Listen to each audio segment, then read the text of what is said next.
اعوذ باللہ من الشیطان الرجیم بسم اللہ الرحمن الرحیم اعوذ باللہ من الشیطان الرجیم بسم اللہ الرحمن الرحیم رب اشرح لی صدری ویسر لی امری واحلل عقدۃ من لسانی یفقہوا قولی واجعل لی وزیرا من اہلی رب زدنی علما رب زدنی علما رب زدنی علما۔ آج 25 جون 2022 ہے اور اللہ کی توفیق سے ہم اپنا 15 روزہ درس کرتے ہیں، اس کا انعقاد ہم اپنے وقت مقررہ پر کر رہے ہیں۔ وہ کہ اس دعا کچھ دنیاوی رکاوٹیں بیچ میں آ رہی تھیں، ایسا محسوس ہو رہا تھا کہ شاید آج کا درس ملتوی کرنا پڑے گا، لیکن اللہ نے آسانی کی اور اللہ کی توفیق سے ہم یہاں پہ سب کے سب موجود ہیں۔ سورہ نساء ہماری چل رہی ہے، آیت نمبر 50 تک جو ہے ہم پڑھ چکے ہیں۔ پچھلا رکوع ہمارا آیت نمبر 50 پر ختم ہوا تھا۔ آیت نمبر 51 سے انشاءاللہ ہم آج اگلا رکوع اپنا شروع کریں گے۔ دیکھتے ہیں اللہ تعالیٰ نے کیا ہمیں یہاں پہ احکامات دیے، کیا ہمیں نشانیاں ملتی ہیں۔ اللہ تعالیٰ میں صحیح سمجھنے کی توفیق عطا فرمائے۔ اعوذ باللہ من الشیطان الرجیم بسم اللہ الرحمن الرحیم۔ الم تر الی الذین اوتوا نصیبا من الکتاب، کیا تم نے نہیں دیکھا ان لوگوں کو جن کو کتاب میں سے حصہ دیا گیا، یا اس کو یوں بھی دیکھ سکتے ہیں کہ جن کو حصے میں کتاب آئی، ان کو کتاب میں سے حصہ ملا، جن کے حصے میں کتاب آئی، سمجھنے کا موقع ملا ان کو۔ کیا تم نے ان لوگوں کی طرف دیکھا؟ کیا کرتے ہیں وہ؟ یؤمنون بالجبت والطاغوت، ان میں سے ایسے لوگ ہیں جو کہ جبت اور طاغوت پر ایمان لاتے ہیں، ان کی باتوں کو مانتے ہیں۔ اب یہ جبت اور طاغوت کیا چیز ہے؟ اس جبت اور طاغوت کے اکثر جو مترجمین نے ترجمے کیے، جبت کا ترجمہ اکثر لوگوں نے بت کیا، حالانکہ بت کے لیے اور الفاظ بھی آتے ہیں۔ طاغوت کا ترجمہ بھی کئی مقام پہ شیطان کر دیا جاتا ہے، کئی مقام پہ بت کر دیا جاتا ہے۔ اب یہ جبت کا لفظ جو ہے نا بڑا انٹیک لفظ ہے، قرآن میں صرف یہ اسی ایک آیت پہ ہے، اس کے علاوہ کہیں جبت کا لفظ پورے قرآن میں استعمال نہیں ہوا، انٹیک لفظ ہے بالکل۔ تو اس کا جو لغت کے اندر جو ایک اس کا مفہوم لکھا ہوا ہے، میرے سر نزدیک بڑا اچھا مفہوم انہوں نے لکھا ہے۔ لغت میں اندر لکھا ہے انہوں نے کہ بے اصل باتیں، بے بنیاد باتیں، یعنی کہ قصے کہانیاں سمجھ لو، بے پر کی اڑانا، ادھر کی بات ادھر ملا لے، ادھر کی زمین و آسمان کے کلابے ملانا، اس قسم کی چیز کو جبت کہا جاتا ہے۔ وہ طاغوت، اور طاغوت کا لفظ نکلا ہے یعنی کہ طغا سے، طغیانی سے، سرکشی سے۔ تو ان کے ہر وہ ذات جو کہ اللہ کے مقابلے میں سرکشی پہ اترا ہے، ایک طرف اللہ کا حکم ہو، اس حکم کو کینسل کر کے وہ اپنا حکم صادر کرنے کی کوشش کرے، اس کو طاغوت کہا جاتا ہے۔ تو یہ لوگ فرمایا کہ جن کو کتاب کا حصہ دیا گیا، جن کا کام تھا کہ کتاب پہ عمل کرتے، اللہ نے جو تحریر دی ان کو، اس کو مانتے، وہ بجائے اس کو ماننے کے وہ ان بے اصل باتوں کو اور ان طاغوتوں کو مانتے ہیں جو کہ اللہ کے مقابلے میں بیٹھے ہوئے ہیں اور قصے کہانیاں سنا رہے ہیں اور ادھر ادھر کے ملا کے جناب ان کو سنائے چلے جا رہے ہیں، ان پہ وہ مان رکھتے ہیں، ان کی باتوں کو مانتے ہیں کہ یہ بڑی بات ہے، یہ بڑی زبردست بات کر رہے ہیں۔ اور یہ چیز یعنی کہ ہمیں آج کل عام دیکھنے میں آتی ہے، لوگ قصے کہانیوں پہ بڑا اعتبار کرتے ہیں، جو ایسا ہو گیا تو پھر ایسا ہو گیا، یوں کی اور تو یوں ہو گیا۔ لوگوں کو بڑی پسند ہوتی ہیں ایسی باتیں، بڑا ان پہ ایمان ہوتا ہے، ہاں جی ایسا ہو جاتا ہے ویسا ہو جاتا ہے۔ ان لوگوں کا تذکرہ ہے کہ دی گئی ان کو کتاب، حصہ کتاب میں سے دیا گیا، لیکن وہ ان چیزوں کے پیچھے لگ گئے۔ وہ کیا کہتے ہیں؟ وہ یقولون للذین کفروا، اور ایسے کافروں کے بارے میں وہ یہ کہتے ہیں جو اللہ کا انکار کرنے والے لوگ ہیں، کیا کہتے ہیں کہ ہؤلاء اہدی من الذین آمنوا سبیلا، کہ یہ لوگ جو ہیں وہ ایمان والوں سے زیادہ سیدھے راستے کے اوپر ہیں۔ یعنی کہ یہ چیز بھی ہمیں یہاں تو یعنی کہ یہودیوں کو ہو رہا ہے زیادہ تر یہاں پہ، لیکن ہم اپنے دور کے مطابق دیکھیں تو اس قسم کے لوگوں میں یہاں ملتے ہیں آج کل بھی، کہ جو قصے کہانی میں بڑا ایمان رکھتے ہیں، بڑا ان کو یقین ہوتا ہے اس کے اوپر، اور وہ قصے کہانیاں سنانے والے جو ملنگ ٹائپ لوگ، پیر بابے قسم کے لوگ جو کہ 6 مہینے نہ نہانے والے گندے قسم کے لوگ ہوتے ہیں، ان کو وہ بڑا بزرگ سمجھتے ہیں، یہ بڑے بڑے پہنچے ہوئے ہیں جی، یہ ناب ایمان والے جو بیچارے 5 وقت کے نمازی ہیں وہ جاہل لوگ ہیں، یہ بڑے پہنچے ہوئے باپ ہیں، بڑے بزرگ، ان کو بڑا مانتے ہیں۔ اس قسم کے لوگوں کا تذکرہ ہو رہا ہے کہ وہ قصے کہانیاں سننے والے لوگ ان پہ ایمان رکھتے ہیں، ان لوگوں کو جناب ایمان والوں سے بھی زیادہ یہ بڑا سمجھتے ہیں کہ یہ بہت زیادہ ہدایت یافتہ ہیں۔ اس قسم کے لوگ ہم دیکھیں ہمیں آس پاس نظر آئیں گے۔ فرمایا کہ اولئک الذین لعنہم اللہ، اللہ تعالیٰ کہہ رہے ہیں یہ وہ لوگ ہیں جن پہ اللہ کی لعنت ہے، یعنی کہ یہ وہ لوگ یعنی کہ لعنت دونوں طرف پڑ سکتی ہے۔ وہ لوگ یعنی کہ جو طاغوت بن کے بیٹھے ہوئے ہیں ان کے اوپر بھی لعنت جاتی ہے کہ اللہ کے رحمت سے محروم ہیں یہ لوگ، اور جو ان کو بڑا کچھ سمجھ رہے ہیں یہ لعنت ان کی طرف بھی جاتی ہے، جو ہدایت کو چھوڑ کے، چاری کو چھوڑ کے ان لوگوں کے پیچھے لگے ہوئے ہیں، لعنت کے مستحق ہیں ایسے لوگ جن کو اللہ کی ہدایت سے فائدہ نہیں اٹھا رہے اور قصے کہانیوں پہ اور جناب ایسے طاغوتوں کے پیچھے لگے ہوئے ہیں کہ ہاں جی یہ بڑی چیز ہے۔ فرمایا کہ وَمَن يَلْعَنِ اللَّهُ فَمَن تَجِدَ لَهُ نَصِيرًا، کہ جس کو اللہ تعالیٰ پھر لعنت کر دے، جس کو اللہ اپنی رحمت سے محروم کر دے، اس کے لیے پھر تم کوئی مددگار نہیں پاؤ گے، اس کو پھر یعنی کہ کوئی ایسا بندہ نہیں ہوگا پھر اس کو جو کہ اللہ کی رحمت کا پھر مستحق بنا دے، اس کو اللہ ہی چھوڑ دے۔ کیونکہ یہ بھی یعنی کہ ایک چیز کی لمٹ ہوتی ہے، اللہ نے ہدایات کے مواقع بے شمار دے دیے ہیں، ہر چیز کی جگہ جگہ اللہ نے گائیڈ لائن دے دی ہے، جب انسان سے فائدہ ہی نہیں اٹھاتا، ہر جگہ سے منہ موڑ لیتا ہے، پھر اللہ کی طرف سے لعنت پڑ جائے، پھر اللہ تعالیٰ اس کو چھوڑ دیتا ہے، دھتکار دے گا، جاؤ تم اس لائق ہی نہیں ہو، تمہیں اتنے مواقع دیے، تم نے کسی سے بھی فائدہ نہیں اٹھایا۔ تو جس کا اللہ چھوڑ دے تو پھر اس کا پھر کوئی مددگار نہیں۔ فرمایا کہ ام لہم نصیب من الملک، کیا ان کے پاس کوئی بادشاہت میں سے کوئی حصہ ہے ان کا، جن کو یہ سمجھ رہے ہیں ان کو بڑا پہنچا ہوا سمجھا ہے، انہوں نے بڑے ان کے پیچھے لگے ہوئے ہیں، کوئی بادشاہت میں ان کو کچھ حصہ مل گیا؟ فَإِذًا لَا يُؤْتُونَ النَّاسَ نَقِيرًا، کہ اگر ایسا ہوتا ہے تو یہ لوگوں کو ایک ذرہ برابر بھی نہ دیتے، لوگوں کو ایک پھوٹی کوڑی بھی نہ دیتے۔ اب یعنی کہ اس قسم کے جو اکثر جو پیر ملنگ بابا ٹائپ جو لوگ اکثر لوگوں سے جناب یہ ان کے مرید ان کو لالائے کھلا رہے ہوتے ہیں، ان سے پیسہ بٹور رہے ہوتے ہیں، ان کا نام مال کھا رہے ہوتے ہیں، تو اللہ کہہ رہا ہے کہ ان کو کیا کوئی بادشاہت میں تو کوئی حصہ ملا ہوا ہے، تو وہ ان کو اتنا بڑا کرنے والا سمجھ رہے ہو، بڑا ان کو جناب تم پہنچا ہوا سمجھ رہے ہو، بڑا ان کو تم سمجھ رہے ہو کہ یہ ان کے سامنے تم مرادیں مانگ رہے ہو، آ کے ان کے سامنے اپنی عرضیاں پیش کر رہے ہو، کیا ان کے بعد دیکھ لیا تم نے؟ اگر ایسا ہوتا تو یہ لوگوں کو ایک دل بھر بھی کوئی چیز نہ دیتے، سارے کو خود ہی قبضہ کر کے بیٹھ جاتے، کیونکہ تو پہلے تم سے مانگ مانگ کے اپنے پیٹ بھر رہے ہیں کہ مرید ہی لا لا کے ان کو کھلا رہے ہوتے ہیں۔ تو فرمایا کہ ہم یحسدون الناس علی ما آتاہم اللہ من فضلہ، یہاں پہ یعنی کہ ان کی یہودیوں کے اس کا تذکرہ چل رہا ہے کہ یہ لوگوں سے حسد کرتے ہیں اس چیز کا کہ اللہ تعالیٰ نے جو ان کو اپنے فضل سے دیا۔ ان خاص طور پہ یہودیوں کو اس چیز کا خاص طور پہ حسد تھا کہ وہ یعنی کہ اپنے آپ کو سب سے زیادہ حقدار سمجھتے تھے نبوت کا بھی، اور اپنے آپ کو بڑا وہ سمجھتے تھے کہ ہم اللہ کے بیٹے ہیں، اللہ ہم سے بڑی محبت کرتا ہے۔ لیکن جب نبوت آپ صلی اللہ علیہ وسلم کو ملی تو ان سے حسد ہوا، ان کو جیلسی ہوئی ان چیز کی کہ وہ ان کو اکثر ان کی اسی وجہ سے قبول نہیں کرتے تھے، یعنی کہ اللہ اس چیز کی بھی نشانی بتاتا ہے کہ یہ حق کو اس طرح پہچانتے اس طرح اپنے بیٹوں کو پہچان رہے ہیں، لیکن جان بوجھ کے نہ ان کی مخالفت کر رہے ہیں، حسد ان کی وجہ کہ ان کے پاس کہاں سے نبوت چلے گی، تو ہمارے اندر رہنی چاہیے تھی۔ تو فرمایا کہ یہ اس چیز لوگوں سے حسد کرتے ہیں جو اللہ نے اپنے فضل سے دیا۔ میں کہ فقط آتینا آل ابراہیم الکتاب والحکمت، تو ہم نے تو آل ابراہیم کو کتاب اور حکمت دی تھی۔ اصل میں تو یعنی کہ ابراہیم علیہ السلام کی اولاد ہی چل رہی ہے، چاہے وہ بنی اسرائیل سے چل رہی ہے یا بنی اسماعیل سے چل رہی ہو، چل تو ابراہیم علیہ السلام کی نسل ہی رہی ہے ساری۔ تو اللہ نے کہا اصل میں ہم نے آل ابراہیم کو کتاب بھی دی اور حکمت بھی دی ان کو، وآتیناہم ملکا عظیما، ان کو بہت بڑی سلطنت دی، یعنی کہ ابراہیم علیہ السلام کی اولاد میں بڑی بڑی سلطنتیں آئیں، اس میں یعنی کہ سلمان علیہ السلام کی حکومت بھی ہے، ان کی سلطنت بھی، سلمان علیہ السلام کی بادشاہت کو ہم دیکھتے ہیں کتنی بڑی بادشاہت تھی کہ اس کی مثال کوئی دنیا میں نہیں ملتی، شاید قیامت تک بھی کوئی مثال نہ ملے کہ ان کے تابع یعنی کہ انسانوں پہ تو حکومت تھی، ان کی جنات پہ بھی حکومت تھی، ان کی پرندوں پہ حکومت تھی، ان کی ہواؤں کو ان کے تابع کیا ہوا تھا، اللہ نے اتنی بڑی ان کو سلطنت دی تھی۔ تو وہ اللہ تعالیٰ تذکرہ کرا کہ اصل تو یہ اللہ کی دین ہے جو اللہ نے ابراہیم علیہ السلام کی اولاد کو دی، تمہیں جالس ہونے کی کیا ضرورت ہے، چاہے بنی اسماعیل سے ہو چاہے بنی اسرائیل میں سے ہو، ہے تو سارے ابراہیم علیہ السلام کی اولاد میں سے ہی۔ پھر میں کہ فمنہم من آمن بہ ومنہم من صد عنہ، انہی میں سے ان کے ابراہیم علیہ السلام کی اولاد میں سے ایسے لوگ تھے جنہوں نے بات کو مانا بھی، ایمان بھی لائے، اور انہی میں سے ایسے جو اسے منہ پھیر گئے، نہیں مان لے کے آئے۔ فکفا بے جہنم سعیرا، اور جہنم تو پھر کافی ہے لوگوں کے لیے جلانے کے لیے، یعنی اللہ نے الٹیمیٹم بھی سنا دی کہ جو نہیں ایمان لایا اس کے لیے جہنم کافی ہے۔ اللہ تعالیٰ نے یہ نہیں دیکھنا کہ ابراہیم علیہ السلام کی اولاد میں سے ہے یا کس نسل میں سے ہے، جو نہیں ایمان لائے گا اللہ نے جہنم کا دکھا دیا یہاں پہ کہ جہنم کافی ہے ان کے لیے۔ تو اللہ تعالیٰ قانون جو ہے کہ وہ انصاف اور مبنی قانون ہے، وہ یہ نہیں دیتا کہ نبی کی اولاد ہے یا کسی ابراہیم کی اولاد ہے یا نوح کی اولاد ہے، نوح علیہ السلام کے سامنے ان کا بیٹا تو وہ دیا نہیں، حق پتہ مارا گیا۔ تو اللہ تعالیٰ قانون تو انصاف اور مبنی ہے، وہ اس چیز کو نہیں دیکھے گا کہ اس کی کیا اس کی نسبت ہے اور کیا وہ ہے، جو اللہ کا حکم چلے گا وہی بچے گا، جو نہیں چلے گا اس کے لیے کہہ دے گا کفا بجہنم سعیرا، جہنم جو ہے وہ کفایت کر جائے گی اس جلانے کے لیے سب کو۔ تو یہ یعنی کہ انسانوں کے قانون ہی ہوتے ہیں جس کے اندر یعنی کہ طرفداری ہو گئی ہے، فلانا میرا چلو اس کو چھوڑ دو اس کو نہیں چھوڑ دو۔ اللہ کا قانون تو انصاف اور مبنی ہے، جو اس کے مطابق چلے گا وہی بچے گا، جو نہیں چلے گا وہ اللہ کے کاغذوں میں فارغ ہو، چاہے وہ نبی کا بیٹا ہی کیوں نہ ہو۔ اور پھر فرمایا کہ ان الذین کفروا بآیاتنا، اور جو لوگ ہماری آیات کو کفر کرتے ہیں، ہماری نشانیوں کو نہیں مانتے، انکار کرتے ہیں، چاہے وہ زبانی انکار ہو چاہے عملی انکار ہو، یہ ہم دھیان میں رکھے، کفر سے مراد خالی کافر ہی نہیں ہوتے، جو عملی طور پہ انکار کر رہا ہے نا وہ بھی کفر کے زمرے میں جائے گا، کسی نہ کسی حد تک وہ انکار کر رہا ہے، چاہے زبان سے مان بھی رہا ہے، عملی بھی انکار کرے گا نا تو وہ بھی اپنے آپ کو الرٹ کر لے کہ وہ بھی اس میں کھینچا جا سکتا ہے۔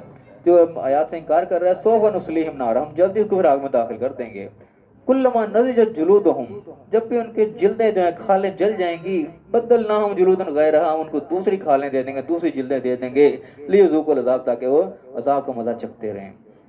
یہ آیت جو ہے ایک بڑی خاص قسم کی آیت ہے، اس کے بارے میں یعنی کہ علماء بتاتے ہیں کہ یہ وہ آیت ہے جس میں غیر مسلم سائنسدان قسم کے لوگ جو تھے وہ اس آیت کو پڑھ کے انہوں نے اسلام قبول کیا، کیونکہ اس آیت کے اندر بتایا اللہ تعالیٰ نے کہ جب بھی ان کی جلدیں جل جائیں گی تو ہم ان کو نئی جلد دیں گے، نئی کھال دیں گے، تاکہ وہ عذاب کا مزہ چکھیں، ان کو تکلیف کا مزہ چکھیں۔ اور سائنس یعنی کہ اس چیز کو پروف کرتی ہے، اس چیز کو مانتی ہے کہ جو تکلیف کا احساس ہے خاص طور پر آگ کی جلانے کی تکلیف جو ہے وہ جلد کے اوپر ہی ہوتا ہے، جلد کے اندر نہیں ہوتا ہے۔ تو یعنی کہ جو سائنسدان ٹائپ تھے ویسے ہی مطالعے کے طور پہ پڑھ رہے تھے، ان کو مسلمان نہیں تھے، لیکن جو اس آیت پہ پہنچے ان کو یہ چیز کلک کر گئی کہ یہ کیا چیز ہے کہ یہ تو سائنس آج جان رہی ہے کہ جو تکلیف کا احساس ہے وہ جلد پر ہوتا ہے، تو یہ 1500 سال پہلے اس میں کس نے لکھ دیا کہ وہ جلد ان کو دی جائے گی تاکہ وہ عذاب کا مزہ چکتے رہیں. تو یہ چیز یعنی کہ ان کو کلک کر کے انہوں نے اسلام قبول کیا کہ ہاں واقعی یہ کتاب جو ہے کسی انسان کی لکھی ہوئی نہیں، کہ خدا کی طرف سے نازل شدہ ہے. یہ اللہ کی دین ہوتی ہے نا، اللہ تعالیٰ جس کو یعنی کہ چاہتا ہے پھر وہ ہدایت دیتا ہے. وہ یہ چیز یہ ہے کہ اللہ دیکھ رہا ہوتا ہے کون چیز کس نیت سے پڑھ رہا ہے، کون کس نیت سے یعنی کہ مطالعہ کر رہا ہے. جو ہدایت کے لیے پڑھے گا اس کو ہدایت اللہ دے دے گا، کسی کوئی بھی چیز کو کلک کر جائے گی. اور جو اپنے مقصد کے لیے پڑھ رہا ہو، کوئی اپنے عقیدے کوئی دلائل ڈھونڈ رہا ہوگا میں اپنا عقیدہ ثابت کر لوں، وہ پھر ہدایت نہیں لے گا اور وہ اپنے چکر میں لگا رہے گا. تو یعنی کہ بڑی اہم آیت ہے جس سے لوگوں نے ہدایت حاصل کی. خدا فرمایا کہ ان اللہ کان عزیزا حکیما، بے شک اللہ تعالیٰ غالب بھی ہے اور حکمت والا بھی ہے. خدا فرمایا کہ والذین آمنوا وعملوا الصالحات، یہاں کفر کا تذکرہ تھا، یہاں سے ایمان والوں کا تذکرہ ہو گیا. جو ایمان والے ہیں، بات کو ماننے والے ہیں اور عمل الصالحات نیک اعمال کرنے والے ہیں، سندخلہم جنات تجری من تحتها الانہار، ان کو جلد ہی جنتوں میں داخل کریں گے جن کے نیچے نہریں بہ رہی ہوں گی، خالدین فیہا، اس میں رہیں گے ابدا ہمیشہ. لہم فیہا ازواج مطہرۃ، ان کے پاس وہاں پہ پاکیزہ بیویاں ہوں گی. وندخلہم ظلا ظلیلا، ان کو ہم ظلن، یہ زوئے سے ظلن ہے، ہمارے گھنے سائے ہم ان کو داخل کریں گے. یہ ظلن یعنی کہ دو تین طرح سے ہوتا ہے. یہ زوئے سے ظلن کا مطلب ہوتا ہے سایہ، گھنا سایہ. ایک ذات سے ظلن ہوتا ہے جس سے ضالین بنتا ہے گمراہی. ایک زال سے بھی ہوتا ہے جس سے ذلہ ذلیل، یہ الفاظ بنتے ہیں. تو یہ الفاظ ان کے دیکھنے میں ایک جیسے ہیں لیکن فرق ہے ان کے الفاظ کے اندر. یہاں پہ آ رہا ہے زوئے سے ظلن ذلیلا، ان کو گھنے سایوں میں داخل کریں گے. اچھا، اس سے پہلے ایک بات ہے نا، لہم فیہا ازواج مطہرۃ، ان کے جنتوں میں ان کے لیے پاکیزہ بیویاں ہوں گی. اب یہاں پہ اصل نا ازواج کا لفظ قرآن میں جگہ جگہ استعمال ہوا ہے، یہ زوج کی جمع ہے. تو زوج کا عام طور پہ ترجمہ جو وہ اکثر بیویاں کر دیا جاتا ہے، لیکن اس کا مطلب اصل میں بیویاں نہیں ہوتا. زوج اصل میں ہوتا ہے جوڑا، پیئر. تو پیئر یعنی کہ نیگیٹو کا پیئر، پازیٹیو پیئر، ایسا مرد کا عورت ہے، عورت کا مرد ہے، یہ دونوں کے اوپر اپلائی کرتا ہے. لیکن عام طور پہ کیونکہ زیادہ تر خطاب یعنی کہ مردوں سے ہوا ہے قرآن کے اندر، قرآن نازل مردوں پر ہوا، ذمہ داری مردوں پہ ڈالے کہ وہ آگے کریں، تو مخاطب زیادہ تر مرد ہی ہیں. اور مترجمین بھی یعنی کہ جنہوں نے ترجمے کیے وہ بھی مرد ہی تھے زیادہ تر. تو ایک قسم کی چھاپ بھی شروع سے لگ گئی کہ زوج سے مراد بیویاں لکھ دیا جاتا ہے، لیکن ایسا ہے نہیں. اور خاص طور پر اس قسم کی کئی آیات جو ہیں ان کو لوگ مس یوز بھی کرتے ہیں. جو اسلام کے دشمن قسم کے لوگ ہیں نا، لبرل ٹائپ کے لوگ جو لوگوں کو بھڑکاتے ہیں ادھر ادھر، وہ ان چیزوں کے اوپر نا عورتوں کو یعنی کہ خراب کرتے ہیں ان کی ذہنیت کو، کہ جناب سارے کے سارے موج مستی سارے مردوں کے لیے ہے، مردوں کو حوریں ملیں گی اور جناب ان کے بیویاں ملیں گی، عورتوں کو کیا ملے گا وہاں پہ. اس چیز پہ لوگ اعتراض اٹھا دیتے ہیں، حالانکہ اس طریقے سے ہرگز نہیں ہے. قرآن میں تو یعنی کہ جو جنت کا منظر کھینچتا ہے قرآن، وہ تو یہ بتاتا ہے کہ جنت کی چوڑائی اتنی ہوگی جیسے آسمان و زمین کی. یہ قرآن بتاتا ہے یعنی کہ جنت کی چوڑائی آسمان و زمین کو بتائی جا رہی ہے، لمبائی کا تو یعنی کہ بتایا ہی نہیں لمبائی کتنی ہوگی. تو اتنی بڑی جنت جس کو ایک جنتی کو ملے گی، تو ایسا ہے جیسے کہ اس کو پوری ایک دنیا ہی دے دی جائے گی، پوری کائنات اس کو دے دی جائے گی. اس کے اندر سارا کچھ اس کی مرضی کا ہوگا. اس میں وہ چاہے مرد کو ملے گی تو مرد کو پوری یعنی کہ زمین و آسمان کے برابر ملے گی، عورت کو ملے گی تو عورت کو پوری زمین آسمان کے برابر جنت ملے گی. اور خاص طور پہ یعنی کہ قرآن تو یہ بتاتا ہے کہ جو کوئی تم چاہو گے تمہیں وہ ملے گا. وہاں تشتہی انفسکم کے الفاظ ہیں کہ جو تم چاہو گے وہ ملے گا. اب ایک عورت کو جنت ملی ہے، اب عورت اگر چاہ رہی ہے کہ اس کا شوہر اس کے پاس بیٹھا رہے سارا دن، وہ اٹھ کے نہ 70 حوروں کے پاس چلا جائے، تو وہ تو اس کی خواہش تو پوری نہیں ہوئی.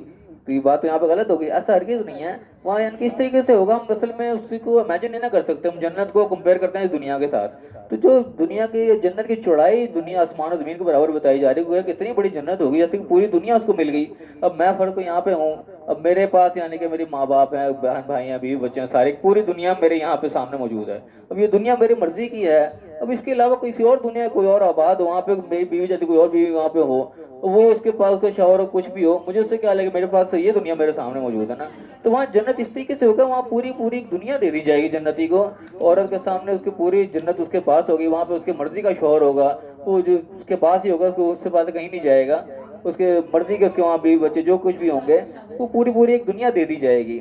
تو یہ اس قسم کی آیات کو لے کے جو عورتوں کا ذہن خراب کرتے ہیں نا، تو ان چیز کو یہ ذہن میں رکھنا چاہیے کہ اللہ قرآن میں یہ وعدہ ہے کہ تم جو چاہو گے تمہیں وہاں ملے گا، جو تمہارا دل چاہے گا وہ ملے گا. اور وہ اتنی بڑی جنت ہوگی کہ زمین آسمانوں کے برابر ہوگی. تو کوئی پوری دنیا تمہاری اپنی ہوگی، وہ تمہاری مرضی کی ہوگی. تمہارا شوہر جو تمہارے پاس ہی رہے گا، وہ ایسا نہیں ہوگا کہ وہ 70 حوروں کے پاس چلا گیا تب 70 کے بعد 2 مہینے بعد ہی واری آنی. ایسا وہاں کچھ نہیں ہوگا. خدا فرمایا کہ ان اللہ یامرکم. ہاں، یہ آخری 2 آیات جو آ رہی ہیں خاص طور پر بڑی اہم آیات آ رہی ہیں.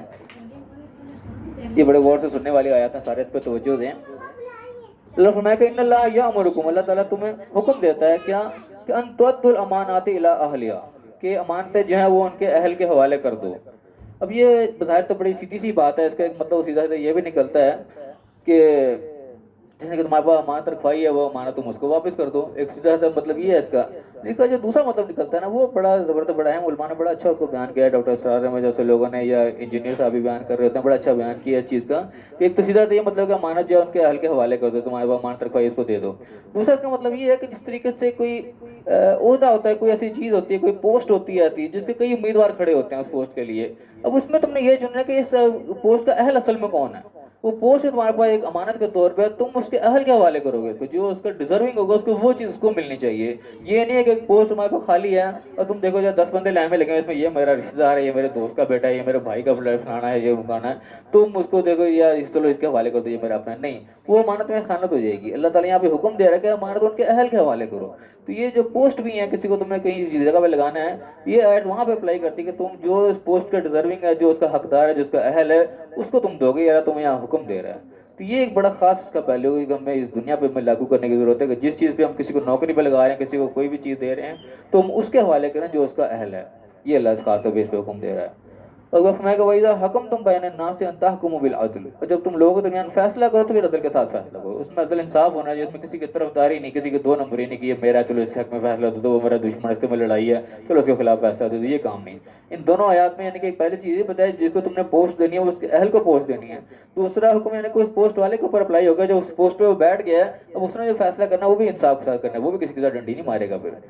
یہ یعنی کہ وہ اللہ کہہ رہا ہے کہ ان اللہ نعم ما یعظکم بہ، اللہ تعالیٰ بہت ہی عمدہ نصیحتیں جو تمہیں کر رہا ہے۔ یہ یعنی کہ وہ قانون اللہ تعالیٰ بتا رہا ہے جس کو کوئی بھی چن لے، یہ کہ مسلمان چن لے گا تو وہ اس سے فائدہ اٹھا لے گا، غیر مسلم چن لے گا تو وہ اس سے فائدہ اٹھا لے گا۔ یہ اللہ تعالیٰ نے ایک جنرل رولز بتا دیں کہ تم دنیا میں اس کو اپلائی کرو، اس کے رزلٹ تمہیں ملیں گے۔ اب یہ چاہے مسلمان اپلائی کر لیں چاہے غیر مسلم یہاں سے پڑھ کے اپنا اپلائی کر لیں، وہ اللہ نہ بھی مانتے ہوں گے لیکن یہ حکم اپلائی کر لیں گے وہ اس کا رزلٹ لے لیں گے، کیونکہ یہ قانون ہے جو کہ لاگو کریں گے وہ رزلٹ دے گا۔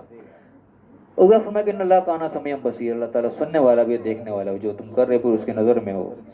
اس کے بعد آخری آیت جو ہے یہ بھی یا الذین آمنوا والی بڑی اہم آیت ہے۔ یہ بھی فرمایا کہ یا الذین آمنوا، اے ایمان والو جو بھی ایمان کا دعویٰ کرتے ہو، اطیعوا اللہ و اطیعوا الرسول و اولی الامر منکم، اطاعت کرو اللہ کی، حکم مانو اللہ کا، اور اطاعت کرو اس کے پیغمبر کی، حکم مانو اس کے پیغمبر کا، و اولی الامر منکم، جو تمہارے درمیان جو اولی الامر ہے، جو تمہارے امیر ہے، جو تم نے جن کو جس کو امیر کھڑا کیا ہے اس کا بھی تم نے حکم ماننا ہے۔ یہ یعنی کہ بڑی اہم آیت ہے، خاص طور پہ میری اپنی پرسنل زندگی میں بھی بڑی اہم آیت ہے۔ اس آیت کو پڑھنے کے بعد جو ہے نا میں نے سمجھ لو کہ رفع دین سے نماز پڑھنی شروع کر دی تھی۔ یہ بڑی ایک عجیب سی بات ہے، حالانکہ رفع دین والا مسئلہ دیکھا ہے تو خالصتاً ایک فقہی مسئلہ ہے، کا حدیث کا مسئلہ ہے، قرآن سے اس کا لنک کوئی نہیں ہے، کیونکہ قرآن میں نماز کی ڈیٹیل ہی کوئی نہیں سرے سے، تو رفع دین تو خیر بڑی بات کی چیز ہے۔ لیکن اس آیت نے مجھے ایسا کلک کیا تھا کہ اس کو پڑھنے کے بعد میں نے رفع دین شروع کر دیا تھا۔ وہ کس طرح شروع کیا تھا؟ اس میں اللہ تعالیٰ نے حکم دے رہا ہے کہ سب سے پہلے حکم دیا کہ اللہ کی اطاعت کرو، اس کے بعد اطاعت کرو اللہ کے رسول کی۔ ان دونوں کے ساتھ خاص طور پہ اطیعوا الگ الگ آیا۔ اس کے بعد وہ اولی الامر منکم، تمہارے درمیان جو تمہارا امیر ہے، تم نے امیر مقرر کیا، اس کی بھی تو اطاعت تمہارے اوپر لازم ہے۔ تو اس طریقے سے ہم نماز پڑھ رہے ہوتے ہیں، جماعت ہو رہی ہوتی ہے، تو جماعت والے جو ہمارا آگے کھڑا ہوتا ہے نا، جس کا امیر بنا کے کھڑا کرتے ہیں، وہ بھی ہمارا قسم کا امیر ہوتا ہے، کیونکہ خاص طور پہ یہ اب تو خیر نماز الگ ہوگی اور فوج الگ ہوگی نا۔ جب اسلام ایک تھا اس وقت یہ جو جماعت ہوتی تھی، یہ جو سامنے جماعت قرار ہوتا تھا، یہ خالی کوئی مسجد کا امام نہیں ہوتا تھا، یہ جنگ کا امیر بھی ہوتا تھا۔ آپ وسلم کے جو امام تھے تو جنگوں میں آپ بھی امیر ہوتے تھے۔ آپ وسلم کے بعد ابوبکر آیا، عمر فاروق آیا، علی آیا، جو بھی خلیفہ بنا وہ جماعت بھی مسجد میں بھی کرا رہا تھا، امام بھی وہی ہوتا تھا، تو جنگ میں سپہ سالار بھی وہی ہوا کرتا تھا۔ تو یہ امیر کی اطاعت جو ہے نا، یہ اللہ کا حکم ہے یہاں پہ کہ اللہ کے حکم بھی ماننا ہے، اللہ کے رسول کا بھی ماننا ہے، تو بس امیر کا بھی حکم ماننا ہے جس کو تم نے امیر بنا کے آگے کھڑا کیا، اپنے آگے اس کو تم نے اولی الامر بنایا ہے۔ تو یہ چیز ایسی یعنی کہ کلک ہوئی تھی کہ ہمارا امام جو ہوتا ہے نا وہ بیسیکلی ہمارا امیر ہوتا ہے، تو اس کی اطاعت ہم پر لازم ہوتی ہے۔ تو جس وقت ہم نماز میں کھڑے ہوئے ہیں تو وہ ہمارا جو امیر کھڑا ہوا ہے اس وقت نماز کے دوران اس کی اطاعت ہم پر لازم ہوتی ہے۔ جس طریقے سے وہ نماز پڑھ رہا ہے اسی طریقے سے ہم نے بھی نماز پڑھنی ہے، اور اس کے دلائل بعد میں حدیث میں بھی بڑے کلیئر کٹ ملے، لیکن وہ بعد میں ملے، میں نے اس حدیث سے جو ہے وہ رفع دین اسٹارٹ کر دیا تھا۔ بعد میں جب حدیث دیکھی تو وہ اس پہ بہت زیادہ سپورٹ کرتی ہیں۔ تو خاص طور پہ ایک چیز دیکھنے والی بات آئی کہ یہاں پہ دو جگہ آتی ہے اردو الگ الگ آیا کہ اللہ کی بھی اطاعت کرو، اللہ کے پیغمبر کی بھی کرو، اور اولی الامر کی جو اطاعت ہے وہ بغیر اطیعو کے لفظ کے ساتھ، اس سے اللہ نے اطیعو کے لفظ علیحدہ سے نہیں جوڑا، کیونکہ اولی الامر کی اطاعت جو ہے نا وہ انکنڈیشنل نہیں ہے، مطلق نہیں ہے، وہ کنڈیشنل ہے۔ وہ تب ہوگی جب وہ اللہ اور اللہ کے رسول کے حکموں کے مطابق امر دے رہا ہوگا۔ اگر وہ چیز اللہ اور اللہ کے رسول کے خلاف کوئی حکم دے گا پھر اس کی اطاعت نہیں ہونی۔ اللہ کی اطاعت تو مطلق ہے نا، اللہ کی اطاعت کرنی، رسول کی اطاعت بھی مطلق ہے، کیونکہ وہاں پہ خلاف ورزی کا کوئی چانس نہیں ہے۔ اللہ کا حکم تو ظاہر ہے وہ آئے پیغمبر کے ذریعے رہا ہے, اللہ ڈائریکٹ تو ہمیں حکم نہیں دے رہا, پیغمبر کو دیتا ہے, پیغمبر آگے پہنچاتا ہے. تو وہاں پہ کوئی شبہ نہیں ہے کسی قسم, پیغمبر پہ بھی کوئی شبہ نہیں ہے. لیکن جہاں پہ اولی الامر کی بات ہے, وہ انسان ہے, بعد میں وہ پیغمبر نہیں ہے, تو اس کی عمر میں کوئی غلطی کوتاہی ہو سکتی ہے. پھر اگلے آگے بتایا کہ فَإِن تَنَازَعْتُمْ فِي شَيْءٍ, تمہارے کسی چیز میں کوئی تنازع ہو جائے, تمہیں کوئی اختلاف ہو جائے کہ بات ٹھیک نہیں لگ رہی, فَرُدُّوهُ إِلَى اللَّهِ وَالرَّسُولِ, پھر تم اللہ اور اس کے رسول کی طرف پلٹو. لیکن فائنل اتھارٹی اللہ اور اس کے پیغمبر ہی ہیں, اولی الامر کی جو اطاعت ہونی ہے وہ اس کے انڈر رہ کے ہونی ہے. تو یہ یعنی کہ بڑے اہم احکام اس آیت کے اندر ہیں. فرمایا کہ اللہ رسول, اللہ کے رسول کی طرف تم پلٹاؤ اگر تنازع ہو جائے تو, ان کو تم تؤمنون باللہ, کہ تم اللہ پر ایمان رکھنے والے ہو. یہ یعنی کہ وہ ڈیٹیلز ہیں, تم اللہ پر ایمان ہے, تم نے ان قوانین کے مطابق چلنا ہے. اور فرمایا والیوم الاخر, آخر پہ تمہارا یقین ہے. ذالک خیر و احسن التاویل, یہ چیز یعنی کہ بہت بہتر, اور اس کی تعویل جو اس کا رزلٹ نکلنا ہے وہ بھی بہت عمدہ نکلنا ہے, بہت بہتر نکلنا ہے. یہ وہ چیزیں ہیں جن کو ہم نے اپنی زندگی پر اپلائی کرنا ہے, اس کے مطابق ہم ڈھالیں گے تو پھر اس کے رزلٹ جو ہے وہ اللہ رب بتا رہے کہ بہت اچھا نکلے گا. تو فی الحال ہم یہاں پہ رکوع ہمارا مکمل ہو رہا ہے, اس کے جو مین پوائنٹس ہیں ان کے اوپر ایک نگاہ ہم ڈال لیں. سب سے پہلی بات یہ اللہ نے بتائی, ان لوگوں کو اشارہ کیا جن کو کتاب میں سے حصہ ملا. اللہ نے کہا کہ تم نے ان کو دیکھا نہیں ہے کہ کتاب میں ان کو حصہ ملا ہے, کتاب یعنی کہ ان کو دی گئی عمل کرنے کے لیے, لیکن وہ ایمان لاتے ہیں جبت پہ اور طاغوت پہ, گویا کہ سنی سنائی باتوں پہ, بے اصل بے بنیاد باتوں پہ, اور ان طاغوت پہ جو اللہ کے مقابلے پہ آ کے حکم دینے بیٹھ گئے ہیں, ان کے پیچھے وہ لگے ہوئے ہیں, کتاب کو نہیں عمل کر رہے. وہ کہتے کیا ہیں کہ یہ لوگ جو ہیں, یہ جو اللہ کے مقابلے میں آنے والے لوگ ہیں, یہ ایمان والوں سے زیادہ یعنی کہ سیدھے راستے کے اوپر ہیں, جس کی مثالیں ہم نے دیکھ لی ہیں دنیا میں, ملتی ہیں ہمیں. فرمایا کہ یہ لوگ جو ہیں وہ ہیں جن پہ اللہ نے لعنت کر دی, اپنے یعنی کہ اللہ کی رحمت سے محروم ہیں یہ لوگ, اور جن پہ اللہ لعنت کر دے اس کے پہ کوئی مددگار نہیں ہوگا. اگلا فرمایا کہ ان لوگوں کا کوئی بادشاہت میں کوئی حصہ ہے, اگر ایسا ہوتا تو یہ کسی کو ایک دل پر بھی کوئی سنا دیتے ہیں کہ بادشاہت تو اللہ ہی کی ساری, تم ان کو بنے کوئی بڑا کوئی پہنچا ہوا بڑا سرکاریں سمجھنے لگے, فلانی سرکار ہے, فلانی سرکار ہے. سرکار کا مطلب اس میں حکومت ہوتی ہے کہ فلانی چیز بھی اس کی حکومت ہے, یہ فلاں کی سرکار ہے, فلاں سرکار ہے. اللہ کہنے کا کوئی حصہ ہوتا ہے, یہ کسی کو ایک تل برابر کوئی چیز نہ دیتے, ایک پھوٹی گھوڑی کسی کو نہ دیتے. اب فرمایا کہ کیا یہ لوگ حسد کرتے ہیں اس چیز سے جو اللہ نے اپنے فضل سے ان کو دی ہے؟ تو اللہ نے تو اصل میں فضل کیا تھا علیہ ابراہیم کے اوپر, ان کو کتاب بھی دی, حکمت بھی دی, ان کو بہت بڑی بڑی سلطنتیں بھی دیں, لیکن ان میں سے بھی کچھ لوگ وہ پیدا ہوئے جنہوں نے بات کو مانا بھی, لیکن انہی میں سے وہ بھی ہوئے جنہوں نے اس سے منہ بھی موڑا. اور اللہ نے فرمایا کہ جہنم پھر سب کے لیے کافی ہے, جہنم کسی کو نہیں چھوڑے گی. پھر اور فرمایا کہ وہ لوگ جنہوں ہماری آیات کے انکار کرتے ہیں وہ کو جلدی اللہ تعالیٰ آگ میں داخل کرتے ہیں, ان کو کوئی دیر نہیں لگے گی. اور یہاں پھر وہ آخر اہم بات ہے کہ جو ان کی جلدیں جل جائیں گی, سزا کے لیے اللہ ان کو نئی جلد دے دے گا تاکہ وہ سزا کا مزہ چکھتے رہیں. اللہ تعالیٰ غالب حکمت والا ہے. اور وہ فرمایا کہ جو لوگ ایمان لانے والے اور نیک عمل کرنے والے ہیں ان کو جلدی جنت میں داخل کر دیا جائے گا. وہاں ان کے لیے پاکیزہ جوڑے ان کے ہوں گے, خالی بیویاں نہیں, بیویوں کے لیے شوہر, شوہر کے لیے بیویاں جوڑے ہوں گے, اور ان کو گھنے سایوں میں داخل کیا جائے گا.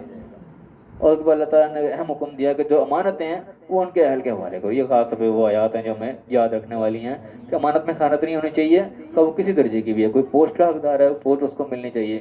کسی نے ویسی امانت رکھوائی ہے, امانت پوری پوری اس کو واپس جانی چاہیے. کسی معاملے میں کوئی طرفداری نہیں ہونی چاہیے, کوئی جو ہے ڈنڈی نہیں مارنی چاہیے کسی معاملے میں بھی. اگر فرمایا کہ جب تم لوگوں کے درمیان فیصلہ کرو تو فیصلہ پھر انصاف کے ساتھ کرو, عدل کے ساتھ کرو, چاہے اس میں اپنا نقصان رہا ہے چاہے کسی اپنے کا نقصان ہو رہا ہے, فیصلہ انصاف کے اوپر مبنی ہونا چاہیے. کہ کسی کے بھی وہ خلاف جا رہا ہو, کسی کے بھی حق میں جا رہا ہو, اس سے کوئی سروکار نہیں. اگر فرمایا کہ اللہ تعالیٰ یہ بہترین نصیحتیں جو تمہیں کر رہا ہے, کہ کر تمہیں رہا ہے کہ فائدہ کوئی اور اٹھا لے, تمہاری بدقسمتی ہے کہ تم فائدہ نہ اٹھاؤ, فائدہ کوئی اور اٹھا گیا. اللہ نے نصیحتیں ہمیں کی ہیں جو ان کے ماننے والے ہیں. اور فرمایا کہ اے ایمان والو, اطاعت کرو اللہ کی بھی اور رسول کی بھی, اور پھر جو تم اپنا امیر مقرر کرو گے اللہ کے انڈر رہ کے اس کی بھی اطاعت کرنی ہے. وہ حکم اللہ کو اللہ کے رسول کے مطابق دے رہا ہے تو اس کا حکم ماننا ہم پر بھی فرض ہے. ہاں کوئی خلاف کر دے گا, تمہارا کوئی اختلاف ہو رہا ہے, تنازع ہو رہا ہے, تم نے پڑھنا اللہ کے رسول کی طرف, یہ ثبوت تم نے وہیں سے, دلیل وہیں سے لینی ہے کہ اللہ تو یہ بات کر رہا ہے, ہم تیری بات کیسے مان لیں. پھر تنازع کرنے کا اختیار ہے, اختلاف کا اختیار ہے کہ اللہ کے پیغمبر تو یہ بات کہہ رہے ہیں, تم یہ بات کر رہے ہو, تمہاری بات کیسے مانیں. پھر اس نے اختیار دیا کہ تم نے پلٹنا اللہ اور اللہ کے رسول کی طرف ہی ہے اگر تم اللہ پر ایمان لانے والے ہو اور آخرت کے دن پر ایمان لانے والے ہو. اور یہ وہ چیزیں ہیں جو اللہ تعالیٰ بہترین تمہیں نصیحت کر رہا ہے, اور اس کی ہی اس میں بھلائی ہے, اور اسی کی تعویل جو ہے بہت اچھی نکلے گی. تو اللہ تعالیٰ دعا ہے اللہ میں جو بھی پڑھا ہے صحیح سمجھنے کی, صحیح عمل کرنے کی توفیق عطا فرمائے, صحیح حق بات دوسروں تک پہنچانے کی توفیق عطا فرمائے. اب اس کے متعلق کسی نے کوئی سوال کرنا تو وہ کر سکتا ہے. وآخر دعوانا الحمدللہ رب العالمین.